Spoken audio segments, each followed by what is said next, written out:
কোটি কোটি ভক্তের হৃদয় ভেঙে সত্যিই গানের জগৎ থেকে কি বিদায় নিচ্ছেন অরিজিৎ সিং।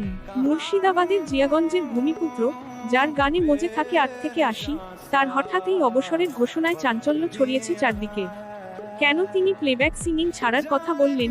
এই সিদ্ধান্তের পিছনে কি কোনো বড় কারণ আছে, নাকি 2026 এর নির্বাচনে তাকে দেখা যাবে অন্য কোনো ভূমিকায়? গত 27শে জানুয়ারি রাতে একটি আবেগঘন সোশ্যাল মিডিয়া পোস্টের মাধ্যমে অরিজিৎ ঘোষণা করেছেন তিনি আর নতুন কোনো সিনেমার গান বা প্লেব্যাক করবেন না। তিনি লিখেছেন, সফরটা সত্যিই দারুণ ছিল, কিন্তু প্লেব্যাক গায়ক হিসেবে আমি এখানেই ইতি টানছি। মাত্র 38 বছর বয়সে সাফল্যের শিখরে থাকাকালীন এই সিদ্ধান্তে স্তম্ভিত গোটা বলিউড থেকে টলিউড। কেন এই হঠাৎ সিদ্ধান্ত? খবরের অন্তরালে উকি দিলে দেখা যাচ্ছে অরিজিৎ জানিয়েছেন একঘেয়েমির কথা। তিনি আর বাণিজ্যিক চাপের মধ্যে আটকে থাকতে চান না, বরং স্বাধীনভাবে সঙ্গীত চর্চা করা, নতুন প্রতিভাদের সুযোগ করে দেওয়া এবং নিজের মতো করে সুর নিয়ে পরীক্ষা নিরীক্ষা করতে চান তিনি। এমনকি রাজনৈতিক মহলে গুঞ্জন শোনা যাচ্ছে যে মুর্শিদাবাদের ভূমিপুত্র কি তবে 2026 এর নির্বাচনের আগে রাজনীতিতে পা রাখতে চলেছেন।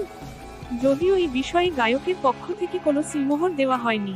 সাফল্যের চাকচিক্য ছেড়ে অরিজিৎ বরাবরই সাধারণ জীবন কাটাতে ভালোবাসেন।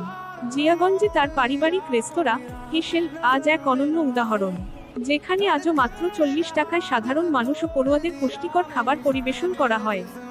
জৌলুস নয়, মানুষের সেবাই যে তার আসল লক্ষ্য, তা বারবার প্রমাণ করেছেন তিনি।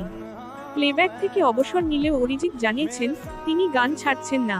লাইভ কনসার্ট এবং নিজের স্বতন্ত্র মিউজিক ভিডিওতে আমরা তাকে নিয়মিত পাব। কিন্তু রূপালী পর্দার গানে তার সেই জাদুকরী কণ্ঠ কি আমরা সত্যিই মিস করব? আপনাদের কি মনে হয়? আপনারা দেখছেন আজ বার্তা, আজকের বার্তা, বাংলার বার্তা।